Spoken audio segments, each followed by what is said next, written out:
Welcome to Mettur Agaram TNPSC பயிற்சி மையம்.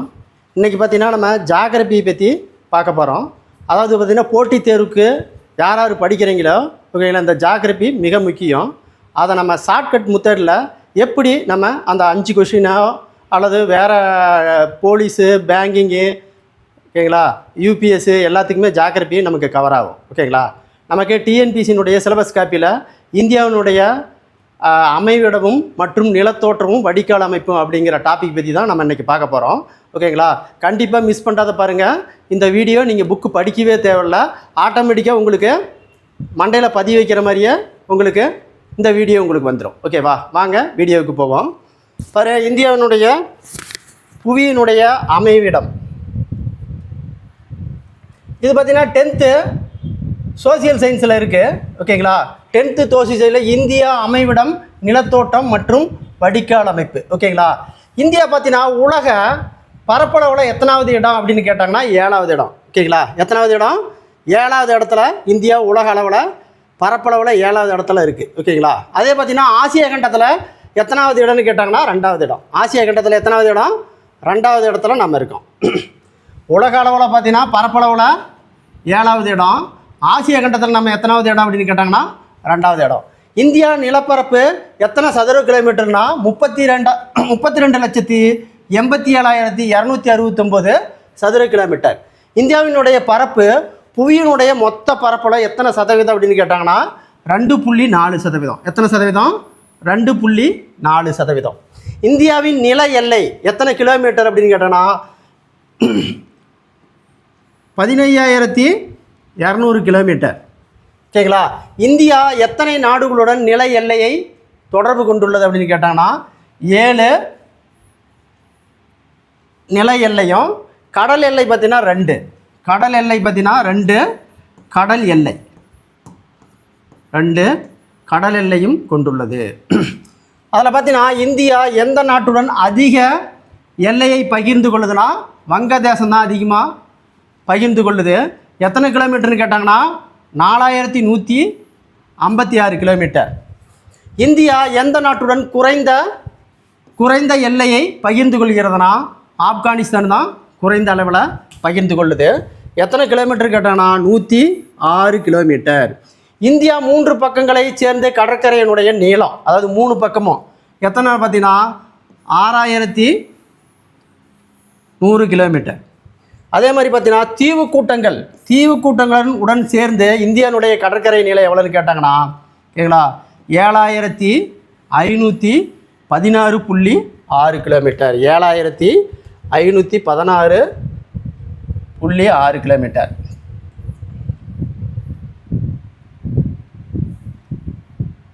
அடுத்து பாருங்க. ஓகேங்களா, இந்தியாவையும் இலங்கையும் ஓகேங்களா பிரிக்கும் மிக குறுகிய பகுதிக்கு பேர் தான் பாக்நீர் சந்தி. ஓகேங்களா, அதாவது இந்தியாவையும் இலங்கையும் பிரிக்கும் மிக குறுகிய பகுதிக்கு பேர் தான் பாக்நீர் சந்தி. குஜராத் முதல் அருணாச்சலம் வரை எத்தனை தீர்க்க கோடுகள் இருக்குதுன்னா 30 தீர்க்க கோடுகள் இருக்குது. ஓகேங்களா, அதாவது பார்த்திங்கன்னா குஜராத்திலிருந்து அருணாச்சலம் வரை எத்தனை தீர்க்க கோடுகள் இருக்குதுன்னு கேட்டாங்கன்னா 30 தீர்க்க கோடுகள். புவி 24 மணி நேரத்தில் எத்தனை தீர்க்க கோடுகளை கடக்கிறது அப்படின்னு பார்த்தீங்கன்னா 360 தீர்க்க கோடுகளை கடக்கிறது. ஓகேங்களா, ஒரு தீர்க்க கோட்டை கடக்க எடுத்துக்கொள்ளும் கால அளவுன்னு கேட்டாங்கன்னா 4 நிமிடம். ஓகேங்களா, ஒரு தீர்க்க கோட்டை கடக்க எடுத்துக்கொள்ளும் கால அளவு எவ்வளோன்னு கேட்டாங்கன்னா 4 நிமிடம். ஓகேங்களா, இந்தியாவின் திட்ட நேரம் 82 டிகிரி கிழக்கு தீர்க்கக்கோடு. இந்தியாவின் மத்திய கிழக்கு தீர்க்க ரேகை எதன் வழியாக செல்கிறதுனா அலகாபாத் வழியாக, அதாவது மீர்சாப்பூர் அப்படிங்கிற இடத்துல தான் செல்லுது. இந்தியாவின் திட்ட நேரம் கிரீன்விச் கோட்டை விட 5.5 மணி நேரம் முன்னதாகவே காணப்படும். எத்தனை மணி நேரம்? 5.5 மணி நேரம் முன்னதாகவே காணப்படும். அடுத்து பாருங்கள். இந்தியா தென்கோடி பகுதியின் மற்றொரு பெயர் என்ன? இந்தியாவுடைய தென்கோடி முனையின் மற்றொரு பெயர் என்ன அப்படின்னு கேட்டோம்னா பிக் மிலின் அல்லது இந்திரா முனைன்னு சொல்லுவாங்க. இந்தியாவின் வடமுனையின் பெயர் என்ன? இந்திரா கோல் அல்லது முனை, அதாவது ஜம்மு காஷ்மீர். இந்தியாவின் வடக்கு மற்றும் தெற்கு எத்தனை கிலோமீட்டர் நீளம், அதாவது வடக்கிலிருந்து கிழக்காக எத்தனை கிலோமீட்டர் அப்படின்னு கேட்டாங்கன்னா அது பார்த்தீங்கன்னா 3214 கிலோமீட்டர். அதே மாதிரி இந்தியாவின் கிழக்கு மற்றும் மேற்கு, அதாவது கிழக்கு மேற்கு எத்தனை கிலோமீட்டர் கேட்டாங்கன்னா 2933 கிலோமீட்டர். இந்தியாவை இரு பெரும் பிரிவுகளாக பிரிக்கும் ரேகை கடக ரேகை. எந்த ரேகை இந்தியாவை ரெண்டாக பிரிக்குது? கடக ரேகை தான் ரெண்டாக பிரிக்குது. அது 23 டிகிரி. 23 டிகிரி. ஆந்திராவின் தலைநகராக அமராவதி மாறுவதற்கு எவ்வளவு காலம் அப்படின்னா 2024 வரை. இந்தியாவின் இயற்கை அமைப்பு எத்தனை பிரிவுகளாக பிரிக்கிறோம் அப்படின்னா 6 பிரிவுகளாக பிரிக்கப்படுகிறது. ஓகேங்களா? உலகின் கூரை என்று அழைக்கப்படும் போது எது அப்படின்னு கேட்டாங்கன்னா பாமீர் முடிச்சு தான் உலகின் கூரை. இமாலயா எந்த மொழிச்சொல் அப்படின்னு கேட்டாங்கன்னா சமஸ்கிருத மொழிச்சொல். இந்தியாவின் இமாலயா என்பதன் பொருள் என்னன்னா பனிகளின் உறைவிடம் என்று பெயர். பனிகளின் உறைவிடம் என்று பெயர். அடுத்து பாருங்க, ஓகேங்களா? இமயமலை எத்தனை பிரிவுகளாக பிரிக்கலாம்? இமயமலை எத்தனை பிரிவுகளாக பிரிக்கலாம்? 3 வகைகளாக பிரிக்கலாம்னு சொல்கிறாங்க. ஓகேங்களா? இமயமலை எத்தனை வகையாக பிரிக்கலாம்? 3 வகையாக பிரிக்கலாம். ஒன்று மேற்கு இமயமலை, அதுக்கு பார்த்தீங்கன்னா டிரான்ஸ் இமயமலை. இன்னொன்று இமயமலைகள், கிழக்கு இமயமலை, பூர்வாஞ்சல் இமயமலைன்னு சொல்கிறாங்க. இந்தியாவின் பழமையான மடிப்பு மலை எதுன்னு கேட்டாங்கன்னா ஆரவல்லி மலை தான். ஓகேங்களா? இந்தியாவின் பழமையான மடிப்பு மலை. இமயமலையினுடைய வடிவம் என்னன்னு கேட்டாங்கன்னா அதாவது வில் வடிவம். இமயமலையினுடைய வடிவம் வில் வடிவம். இமயமலையினுடைய வடிவம் வில் வடிவம். அடுத்து பாருங்கள், திபெத்தின் இமயமலை எவ்வாறு அழைக்கப்படுகிறது? ஓகேங்களா? அதாவது டான்ஸ் மலை அப்படின்னு சொல்கிறாங்க. என்ன மலை? டான்ஸ் மலை. அதாவது பார்த்தீங்கன்னா திபெத்தின் இமயமலை என்று அழைக்கப்படும் மலை டான்ஸ் மலை. மேற்கு இமயமலை எந்த வகை பாறைகளால் ஆனது அப்படின்னா டெர்சியரி கிரானைட் ஆனால் ஆனது. ஓகேங்களா? உலகிலேயே மிகப்பெரிய சிகரம் எதுனா எவரெஸ்ட் சிகரம். அது எங்கே இருக்குதுன்னு கேட்டாங்கன்னா நேபாளத்தில் இருக்குது. அது எத்தனை கிலோமீட்டர் பார்த்தீங்கன்னா 8848. ஓகேங்களா? அடுத்து பார்த்தீங்கன்னா காட்வின் அஸ்வின். ஓகேங்களா? இந்தியாவில் K2 சிகரம் தான் மிக உயரமான சிகரம். அப்போ இந்தியாவினுடைய உயர்ந்த சிகரம் எதுனா K2 சிகரம். அதனுடைய உயரம் எவ்வளோன்னு கேட்டாங்கன்னா 8611. அடுத்தது பார்த்தீங்கன்னா கஞ்சன்சங்கா, அது இந்தியாவில் தான் இருக்குது, 8586. அடுத்து பார்த்தீங்கன்னா நங்க பர்வதம், அது இந்தியாவில் தான் இருக்குது, 8126. அடுத்தது நந்தாதேவி, அது இந்தியாவுக்குள்ளே தான் இருக்குது, 7817 மீட்டர். அடுத்தது காமெட், அது இந்தியாவில் தான் இருக்குது, 7756 மீட்டர். அடுத்தது நம்ச பர்வதம் இந்தியாவில் தான் இருக்குது, 7756 மீட்டர். அடுத்து பார்த்தா உலகின் மொத்தம் எத்தனை பெரிய சிகரங்கள் காணப்படுகிறதுனா உலகிலேயே 14 மிகப்பெரிய சிகரங்கள் காணப்படுது. ஓகேங்களா? இளமையான மடிப்பு மலை என்று அழைக்கப்படுவது இமயமலை. இளமையான மடிப்பு மலை என்று அழைக்கப்படுவது இமயமலை. அடுத்து வாங்க, அடுத்து பார்த்தீங்கன்னா இமயமலையில் எத்தனை பெரிய சிகரங்கள் காணப்படுவதுன்னா 9 பெரிய சிகரங்கள் காணப்படுவது. அப்போ உலகில் 14 பெரிய சிகரங்களில் நம்ம இமயமலையில் மட்டும் 9 மிகப்பெரிய சிகரங்கள் காணப்படுது. ஓகேங்களா? இமயமலை எவ்வாறு உருவானது அப்படின்னா வடக்கு பார்த்தீங்கன்னா அங்காரா, தெற்கு கோண்டுவானா, 2 பகுதியும். ஓகேங்களா? இடையில் ஆழம் குறைந்த டெத்திஸ் கடல் காணப்பட்டது. ஓகேங்களா? கண்ட நகர்வின் காரணமாக தான் இந்த இமயமலை உருவானது. அதாவது பார்த்தீங்கன்னா வடக்கு அங்காராவும், ஓகேங்களா, வடக்கு அங்காரா, தெற்கு கோண்டுவானா 2 பகுதிக்கு நடுவில் ஆழம் குறைந்த டெத்திஸ் கடல் இருந்திருக்கு. ஓகேங்களா? அந்த கண்ட ரெண்டும் நகர அந்த டெத்திஸ் கடல் மூடப்பட்டு இமயமலையாக உருவானது அப்படின்னு சொல்கிறாங்க. ஓகேங்களா? காரகோரம் மலை கணவாய் எங்கே காணப்படுதுன்னா ஜம்மு காஷ்மீரில் காணப்படுவது. இமயமலை எத்தனை பிரிவுகளாக பிரிக்கிறாங்க அப்படின்னா 3 பெரிய பிரிவுகளாக பிரிக்கப்படுகிறது. அது என்னென்னு பார்ப்போம். பார்த்திங்கன்னா பெரிய மலை. ஓகேங்களா? பெரிய மலையை என்னென்னு அழைக்கிறாங்கன்னா அதாவது ஹீமாந்திரி. சிறிய மலையை எவ்வாறு அழைக்கப்படுகிறதுனா ஹீமாச்சல். ஓகேங்களா? அடுத்தது சிவாலிக் அல்லது வெளி இமயமலைன்னு சொல்கிறாங்க. ஓகேங்களா? சொசிலா கணவாய், சிப்சிலா கணவாய் எங்கு காணப்படுகிறதுனா இமாச்சல் பிரதேசத்தில் காணப்படுகிறது. ஓகேங்களா? பொமிடியா கணவாய் எங்கு காணப்படுகிறதுன்னு கேட்டாங்கன்னா அருணாச்சல பிரதேசத்தில் காணப்படுகிறது. நாதுல்லா மற்றும் ஜலபுலா கணவாய் எங்கே காணப்படுதுன்னா சிக்கிமில் காணப்படுது. ஓகேங்களா?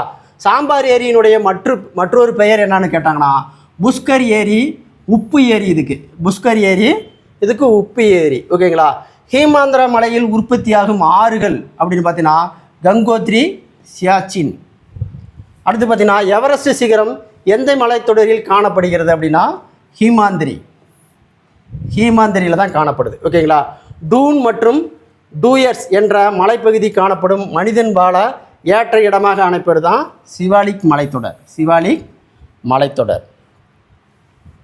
அடுத்தது வாங்க, கஞ்சன்சங்கா எந்த மலைத்தொடரில் காணப்படுதுன்னு கேட்டாங்கன்னா ஹீமாந்திரி.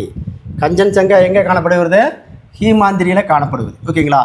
அதாவது பாகிஸ்தானும் ஆப்கானிஸ்தானையும் பிரிக்கக்கூடிய கணவாய்க்கு பேர் ஹைபர் போலன் கணவாய். அதாவது என்ன சொல்கிறாங்க, பாகிஸ்தானையும் ஆப்கானிஸ்தானையும் பிரிக்கக்கூடிய கணவாய்க்கு பேர் ஹைபர் போலன் கணவாய், ஹைபர் கணவாய். பாகிஸ்தானையும் இந்தியாவையும் பிரிப்பது போலன் கணவாய். ராஜஸ்தான் சமவெளியை எவ்வளவு சதுர கிலோமீட்டர் காணப்படுவதுன்னா 17,500 சதுர கிலோமீட்டர். ராஜஸ்தான் சமவெளியை உருவாக்கும் ஆறு 2 ஆறு, ஒன்று லூனி, இன்னொன்று சரஸ்வதி. இந்த 2 ஆறு தான் ராஜஸ்தானை சமவெளியாக பார்க்குது. கங்கை சமவெளியினுடைய பரப்பளவு பார்த்தீங்கன்னா 3.75 சதுர கிலோமீட்டர். அடுத்து பிரம்மபுத்திரா சமவெளி பரப்பு 56.27 சதுர கிலோமீட்டர். தராய் என்று அழைக்கப்படுவது சதுப்பு நிலக்காடுகள், தராய் என்று அழைக்கப்படுவது சதுப்பு நிலக்காடுகள். பாபர் சமவெளி அப்படின்னா கரடு முரடான பகுதி, நுண்துளைகள் அதிகம் காணப்பட இடக்கூடிய பேருக்கு தான் பாபர் சமவெளி. ஓகேங்களா. பாங்கர் சமவெளினா, பாங்கர் சமவெளி அப்படிங்கிறது பழைய வண்டல் மண்.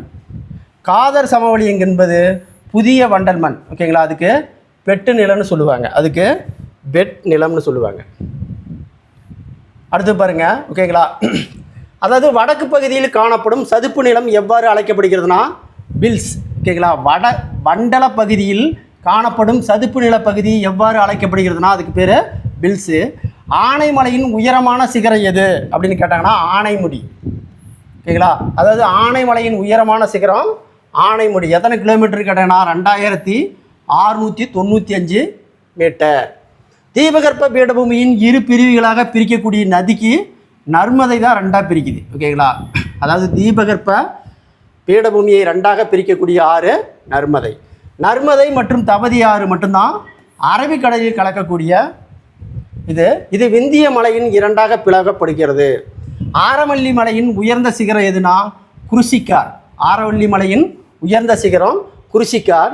எத்தனை மீட்டர்னு கேட்டாங்கன்னா 17,722 மீட்டர். சோட்டா நாகபுரி பீடபூமி எந்த பகுதியில் அமைந்துள்ளது அப்படின்னா மத்திய உயர்நிலை பகுதி அல்லது மாலவ பீடபூமி. கனிம வளம் நிறைந்த பீடபூமி எது அப்படின்னு கேட்டாங்கன்னா சோட்டா நாக்பூர் தான் கனிம வளங்கள் காணப்படும் பகுதி. தீபகற்ப பீடபூமியின் மிகப்பெரிய பீடபூமி எதுன்னு கேட்டாங்கன்னா தக்கான பீடபூமி தான் மிக பெருசு. இதனுடைய வடிவம் என்னன்னு கேட்டாங்கன்னா முக்கோண வடிவம். இதனுடைய வடிவம் என்னன்னு கேட்டாங்கன்னா முக்கோண வடிவம். சாய்த்ரி என்று அழைக்கப்படும் மலைக்கு பேர் மேற்கு தொடர்ச்சி மலை. அதே மாதிரி பூர்வாதிரி என அழைக்கக்கூடிய மலைக்கு பேர் கிழக்கு தொடர்ச்சி மலை. அடுத்து பாருங்க, கிழக்கு தொடர்ச்சி மலையும் மேற்கு தொடர்ச்சி மலையும் இணையும் பகுதிக்கு பேர் தான் நீலகிரி. அதாவது கிழக்கு தொடர்ச்சி மலையும் மேற்கு தொடர்ச்சி மலையும் இணையக்கூடிய பகுதிக்கு பேர் தான் நீலகிரி. அடுத்து பாருங்க. ஓகேங்களா. கிழக்கு தொடர்ச்சி மலையின் தொடர்ச்சி இல்லாமல் இருக்க காரணம் என்ன? ஆறுகளால் ஏற்படும் பிளவு தானா, ஆறுகளால் ஏற்படும் பிளவு. ஓகேங்களா. இந்தியாவின் மிகப்பெரிய பாலைவனம் எதுன்னு கேட்டாங்கன்னா தார் பாலைவனம் தான் இந்தியாவில் மிகப்பெரிய பாலைவனம். ஓகேங்களா. எத்தனை சதுர கிலோமீட்டர் கேட்டாங்கன்னா 2 லட்சம் சதுர கிலோமீட்டர். தார் பாலைவனம் உலகில் எத்தனாவது பெரிய பாலைவனம்னு கேட்டாங்கன்னா 17வது பெரிய பாலைவனம். ஓகேங்களா. உலகில் உள்ள பெரிய பாலைவனங்களில் தார் பாலைவனம் எத்தனாவது இடத்துல இருக்குதுன்னு கேட்டாங்கன்னா ஓகேங்களா 17வது இடம். திபெத்தின் இமயமலை எவ்வாறு அழைக்கப்படுகிறதுனா ஓகேங்களா டிரான்சன் இமயமலைன்னு அழைக்கப்படுதான். அயன மண்டல பாலைவனங்களில் தார் பாலைவனம் எத்தனை பெரிய பாலைவனம் அப்படின்னு கேட்டாங்கன்னா 9வது பெரிய பாலைவனம். மேம்பநாட்டு ஏரி எங்கே காணப்படுதுன்னு கேட்டாங்கன்னா கேரளா. அதாவது வேப்பநாடு ஏரி எங்கே காணப்படுதுன்னா கேரளா. மகாநதி கிருஷ்ணா நதிக்கும் இடையே காணப்படும் பகுதிக்கு பேர் தான் வட சர்க்கார். அடுத்து பார்த்திங்கன்னா கிருஷ்ணா நதிக்கும் காவேரி நதிக்கும் இடைப்பட்ட இதுக்கு பேர் தான் சோழமண்டல கடற்கரை. சோழமண்டல கடற்கரை. அடுத்து பாருங்கள், இந்தியாவின் வெப்பமண்டலம் மற்றும் மித வெப்பமண்டலத்தை பிரிப்பது கடகரேகை 23 டிகிரி. அடுத்து பார்த்தீங்கன்னா உலகில் 14 உயரமான சிகரங்களில் எத்தனை சிகரம் இமயமலையில் இருக்குதுன்னு கேட்டாங்கன்னா 9 சிகரம் அதிகமாக இருக்குது. ஓகேங்களா? அதாவது உலகில் 14 சிகரங்களில் இமயமலையில் தான் 9 பெரிய சிகரங்கள் இருக்குது. உலகின் 2வது பெரிய கடற்கரை எதுனா மெரினா கடற்கரை. அதனுடைய கிலோமீட்டர் பார்த்தீங்கன்னா 13 கிலோமீட்டர். இந்தியாவில் பெரிய காயல் ஏரி அப்படின்னு அழைக்கக்கூடியது தான் சிலிக்கா ஏரி. ஓகேங்களா? அப்போ இந்தியாவில் பெரிய காயல் ஏரி எதுன்னு கேட்டாங்கன்னா சிலிக்கா ஏரி. அது மகாநதியால் உருவாக்கக்கூடிய ஏரி. ராஜஸ்தான் மாநிலத்தில் காணப்படும் 3/2 பங்கு பாலைவனத்துக்கு பேர் என்னன்னு கேட்டாங்கன்னா மருஸ்தலி. என்ன தலி? மருஸ்தலின்னு சொல்கிறாங்க. அதாவது ராஜஸ்தான் மாநிலத்தில் காணப்படும் 3/2 பங்கு பாலைவனத்துக்கு பேர் என்னன்னு கேட்டாங்கன்னா மருஸ்தலி. ராஜஸ்தான் பாலைவனத்தில் அரைப்பகுதியை எவ்வாறு அழைக்கப்படுகிறதுனா பாங்கர். அதேமாதிரி கோதாவரி மற்றும் கிருஷ்ணாவதிக்கு இடைப்பட்ட ஏரிக்கு பேர் கொல்லாறு. அதாவது எந்த நதிக்கு? கோதாவரி கிருஷ்ணாவதிக்கு இடைப்பட்ட ஏரிக்கு பேர் கொல்லாறு. மேற்கு கடற்கரையில் காணப்படும் மிகப்பெரிய ஏரி எதுனா வேம்பநாடு ஏரி. தமிழ்நாடு மற்றும் ஆந்திர பிரதேச எல்லையில் அமைந்தக்கூடிய ஏரிக்கு பேர் பழவேற்காடு ஏரி அல்லது இதுக்கு பேர் புலிக்காட்டுன்னு சொல்லுவாங்க. ஓகேங்களா? அந்தமான் நிக்கோபார் தீவுகளில் உள்ள தீவு கூட்டங்களுடைய எண்ணிக்கை எத்தனை கேட்டாங்கன்னா 572 தீவு கூட்டங்கள் இருக்குது. எங்கே? அந்தமான் நிக்கோபார் தீவில். அடுத்து பாருங்கள், அந்தமான் நிக்கோபார் தீவு எவற்றால் உருவானது? புவி உள் இயக்க விசை அல்லது எரிமலையினால் உருவாக்குறதுன்னு சொல்கிறாங்க. இந்தியாவில் காணப்படும் ஒரே எரிமலை, அதாவது வெடிக்கக்கூடிய எரிமலை எதுனா பாரன் எரிமலை தான். இது எங்கே காணப்படுவதுன்னா அந்தமான் நிக்கோபாத்தில் தான் காணப்படுவது. ஓகேங்களா? லட்சத்தீவு எவற்றால் உருவானதுன்னா முருங்கை பாறைகளால் உருவானது. அப்போ லட்சத்தீவு எவற்றால் உருவானது கேட்டாங்கன்னா முருங்கை பாறைகளால் உருவானது. லட்சத்தீவு கூட்டத்தில் உள்ள தீவு கூட்டங்களுடைய எண்ணிக்கை எவ்வளோன்னு கேட்டாங்கன்னா 27. அந்தமான் நிக்கோபார் தீவினுடைய பரப்பளவு அப்படி எவ்வளோன்னு கேட்டாங்கன்னா 8249 சதுர கிலோமீட்டர். அந்தமான் நிக்கோபாத்தினுடைய தலைநகரம் எதுன்னு கேட்டாங்கன்னா போர்ட் பிளேயர். லட்சத்தீவினுடைய தலைநகர் எதுன்னு கேட்டாங்கன்னா ஹவுராத்தி. அந்தமான் மற்றும் நிக்கோபாத்தை பிரிக்கும் கால்வாய் எதுன்னு கேட்டாங்கன்னா 10 டிகிரி கால்வாய். அதாவது அந்தமானையும் நிக்கோபாத்தையும் பிரிக்கக்கூடிய கால்வாய் டிகிரி எவ்வளோனா 10 டிகிரி. அதே மாதிரி லட்சத்தீவும் மாலத்தீவையும் பிரிக்கக்கூடிய டிகிரி 8 டிகிரி. நிக்கோபார் தென்கோடி முனையின் எவ்வாறு அழைக்கப்படுகிறதுனா இந்திரமுனைன்னு சொல்கிறாங்க. தென்கோடி முனைக்கு இந்திரமுனை. லட்சத்தீவினுடைய பரப்பளவு எவ்வளோன்னா 32 சதுர கிலோமீட்டர். பிட்டு தீவு எங்கே உள்ளது அப்படின்னா லட்சத்தீவில் இருக்கான். பறவைகளின் சரணாலயம் என்று அழைக்கக்கூடியது இந்த பிட்டு தீவு தான். பிட்டு தீவு தான் பறவைகளின் சரணாலயம் என்று அழைக்கக்கூடியது. பறவைகளின் சரணாலயம் என்று அழைக்கக்கூடியது பிட்டு தீவு. அடுத்து பாருங்கள். ஓகேவா? அதாவது லட்சத்தீவு என்று பெயர் எந்த வருடம் மாற்றப்பட்டது அப்படின்னு கேட்டாங்கன்னா 1973 தான் லட்சத்தீவினுடைய பெயர் மாற்றம் செஞ்சுருக்கிறாங்க. முதன்மை ஆறு மற்றும் துணை ஆறு இணைப்பது பாயும் பரப்பளவு அழைக்கப்படுவது வடிகால் கொப்பரை. அதுக்கு பேர் வடிகால் கொப்பரை.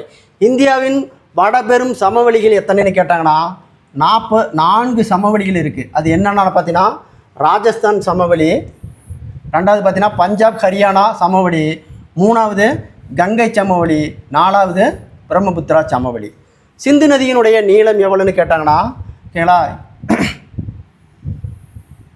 2850. சிந்து நதி இந்தியாவில் பாயும் நீளம் எவ்வளோன்னு கேட்டாங்கன்னா 709. சிந்து நதி உற்பத்தியாகும் இடம் எதுன்னு கேட்டாங்கன்னா மானசாவர் ஏரி. சிந்து நதியின் மிகப்பெரிய துணையாறு எதுன்னு கேட்டாங்கன்னா சீனாப். ஓகேங்களா? சிந்து நதியின் துணையாறுகள் பார்த்தீங்கன்னா மொத்தம் 7 இருக்குது. ஓகேங்களா? அந்த 7ல் மிகப்பெரிய துணையாறு எதுனா சீனாப் துணையாறு தான். கங்கை ஆறு பாயும் பரப்பளவு ஓகேங்களா அதாவது பார்த்தீங்கன்னா 8,611,404 சதுர கிலோமீட்டர். கங்கை உற்பத்தியாகும் இடத்துக்கு பேர் பகிரதி. அடுத்து பார்த்தீங்கன்னா கங்கை ஆறு உற்பத்தியாகும் மாநிலங்கள் உத்தரகாசின்னு சொல்கிறாங்க. அடுத்தது பார்த்தீங்கன்னா கங்கோதிரி பனியாறிலிருந்து கங்கை உருவாகும் பொழுது என்ன பெயர் அப்படின்னு கேட்டாங்கன்னா பகிரதி. அதுக்கு பேர் பகிரதி. ஓகேங்களா. அடுத்து பார்த்தீங்கன்னா கங்கை நதியினுடைய நீளம் எவ்வளோன்னு கேட்டாங்கன்னா 2525 தான் கங்கை நதியினுடைய நீளம். கங்கை ஆறு வங்கதேசத்தில் எவ்வாறு அழைக்கப்படுகிறதுனா பத்மா. கங்கை நதி வங்கதேசத்தில் எவ்வாறு அழைக்கப்படுகிறதுன்னு கேட்டாங்கன்னா பத்மா. உலகின் மிகப்பெரிய டெல்டா கங்கை பிரம்மபுத்திரா டெல்டா தான் உலகிலேயே மிகப்பெரிய டெல்டா. பிரம்மபுத்திரா எந்த பனியாற்றில் உருவாகிறது அப்படின்னா செம்மையுடன் பனியாறு. ஓகேங்களா. பிரம்மபுத்திரா திபெத்தில் எவ்வாறு அழைக்கப்படுகிறதுனா சாங்போ. இப்போ பிரம்மபுத்திரா ஆறு திபெத்தில் எவ்வாறு அழைக்கப்படுகிறதுன்னு கேட்டாங்கன்னா ஓகேங்களா ஷாங்போ. பிரம்மபுத்திரா நதியினுடைய நீளம் எவ்வளோன்னு கேட்டாங்கன்னா 2900 கிலோமீட்டர். பிரம்மபுத்திரா இந்தியாவில் பாயும் நீளம் எவ்வளோன்னு கேட்டாங்கன்னா 900 கிலோமீட்டர். அதாவது இந்தியாவில், மீதி எல்லாமே வெளியே தான் 2900. இந்தியாவில் 900 மட்டும்தான் உள்ள நுழையுது. அதாவது பிரம்மபுத்திரா. பிரம்மபுத்திரா இந்தியாவின் நுழையும் பகுதிக்கு எவ்வாறு அழைக்கப்படுகிறதுனா தி கேங். அதாவது பிரம்மபுத்திரா நதி இந்தியாவில் நுழையும் போது அதனுடைய பேர் தி கேங். பிரம்மபுத்திரா வங்காளத்தில் எவ்வாறு அழைக்கப்படுகிறதுனா ஜமுனா. வங்காளத்தில் எவ்வாறு அழைக்கப்படுகிறதுனா ஜமுனா. ஓகேங்களா. கங்கை மற்றும் பிரம்மபுத்திரா இணையும் பகுதி எவ்வாறு அழைக்கப்படுகிறதுனா மேக்னா. அதாவது கங்கையும் பிரம்மபுத்திராவும் இணையும் இடத்துக்கு பேர் மேக்னா. மகாநதி உற்பத்தியாகும் இடம் அதாவது சத்தீஸ்கரில் ராய்ப்பூர் அப்படிங்கிற இடத்துல உற்பத்தி ஆகுது. ஓகேங்களா. மகாநதி எந்த மாநிலத்தில் கடலில் கலக்கிறது அப்படின்னா ஒரிசா. அதாவது ஒடிசாவில் தான் கடலில் கலக்குது. அடுத்தது பாருங்கள், தீபகற்ப இந்தியாவில் பாயும் மிக நீளமான ஆறு. அதாவது தீபகற்பம் ஓகேங்களா. மிகப்பெரிய ஆறு எதுனா கோதாவரி. கோதாவரியினுடைய கிலோமீட்டர் எவ்வளோ கேட்டோன்னா 1465 கிலோமீட்டர். கோதாவரி உற்பத்தியாகும் இடம் மகாராஷ்டிராவில் நாசிக் அப்படிங்கிற இடத்துல தான் உற்பத்தி ஆகுது. விருத்தக கங்கா என அழைக்கக்கூடிய நதிக்கு பேர் விருத்தக கங்கா அப்படின்னு அழைக்கக்கூடிய நதிக்கு பேர் கோதாவரி. கோதாவரி எந்த மாநிலத்தில் கடலில் கலக்கிறது அப்படின்னா ஆந்திரா கடலில் தான் கலக்குது. ஆந்திரா பகுதியில் கடலில் தான் கலக்குது. கோதாவரி டெல்டா பகுதியில் உற்பத்தியாகும் நன்னீர் கொள்ளேறு ஏரின்னு அழைக்கிறாங்க. கிருஷ்ணா நதி எந்த மாநிலத்தில் கடலில் கலக்கிறதுனா ஆந்திராவில் ஹம்சாலா தேவி அப்படிங்கிற இடத்துல. ஓகேங்களா. அடுத்தது காவேரி. காவிரியினுடைய நீளம் பார்த்திங்கன்னா 800 கிலோமீட்டர். மேற்கு நோக்கி பாயும் ஆறுகளில் மிக சிறியது எதுன்னு கேட்டாங்கன்னா தபதி. இது 724 கிலோமீட்டர். தபதி உற்பத்தியாகும் மாநிலம் மத்திய பிரதேசத்தில். ஓகேங்களா. பெட்டுல் மாவட்டத்தில் தான் உற்பத்தி ஆகுது. தென்னிந்தியாவின் கங்கை என்று அழைக்கக்கூடியது தான் காவேரி. இங்கே பாருங்கள், இது விருத்தக கங்கா. ஓகேங்களா. இது தென்னிந்தியாவின் கங்கை என அழைக்கக்கூடிய நதிக்கு பேர் தான் காவேரி. நர்மதை உற்பத்தியாகும் இடம் மத்திய பிரதேசத்தில் அமர்கண்ட் பீடபூமி அப்படிங்கிற இடத்துல தான் உற்பத்தி ஆகுது. ஓகேங்களா. அப்போ நர்மதை எங்கே உற்பத்தி ஆகுதுன்னு கேட்டான்னா அமர்கண்ட் பீடபூமி. அடுத்த கொஸ்டின் பாருங்கள். ஓகேங்களா. அதாவது இந்தியாவின் மேற்கு நோக்கி பாயும் ஆறுகளின் நீளமானது நர்மதை. அதை பார்த்திங்கன்னா எல்லா நதியும் பார்த்திங்கன்னா ஓகேங்களா கிழக்கு தான் போய் கடலில் கலக்கும். ஆனால் 3 நதி மட்டும்தான் அரபிக்கடலில் போய் கலக்கக்கூடிய நதி. ஓகேங்களா. அது என்னென்ன நதி அப்படின்னு பார்த்தீங்கன்னா நர்மதை, தபதி, மாகி, சமர்பதி. ஓகேங்களா. கிழக்கு நோக்கி பாயும் ஆறு. மற்ற ஆறுகள் எல்லாமே கிழக்கு நோக்கி போகும். இந்த ஆறு மட்டும் கிழக்கு அதாவது கிழக்கிலிருந்து மேற்கு நோக்கி அரபிக்கடலில் கலக்கும். ஓகேங்களா. இது அரபிக்கடலில் கலக்கக்கூடிய ஆறு. செர்சப்பா நீர்வீழ்ச்சியினுடைய வேறு பெயர் எதுன்னா சோக் நீர்வீழ்ச்சி. இந்த சோக் நீர்வீழ்ச்சி தான் இந்தியாவின் மிகப்பெரிய நீர்வீழ்ச்சி. ஓகேங்களா. இது எங்கே இருக்குன்னா கர்நாடகாவில் இருக்குது. அடுத்து பார்த்தீங்கன்னா தக்கான பீடபூமி எத்தனை சதவீதம்னா 7 லட்சம் சதுர கிலோமீட்டர். கிருஷ்ணா நதி உற்பத்தியாகும் மாநிலம் எதுனா மகாலிஸ்வர குன்று. எங்கே அப்படி இருக்குன்னா மகாராஷ்டிராவில் இருக்குது. ஓகேங்களா. இதுதான் இந்தியாவினுடைய ஓகேங்களா இந்தியாவின் அமைவிடம் நிலத்தோற்றம். இந்தியாவினுடைய அமைவிடம் நிலத்தோற்றம். இதிலேருந்து கண்டிப்பாக உங்களுக்கு ஒரு கொஷின் வரும். ஓகேங்களா. கண்டிப்பாக பார்த்துக்கங்க. ஓகேங்களா. மறக்காத சப்ஸ்கிரைப் பண்ணிக்கோங்க. ஓகேங்களா. பெல் பட்டனை கிளிக் பண்ணிக்கோங்க. அப்போ தான் தொடர்ச்சியான வீடியோ உங்களுக்கு வந்து சேரும். நன்றி, வணக்கம்.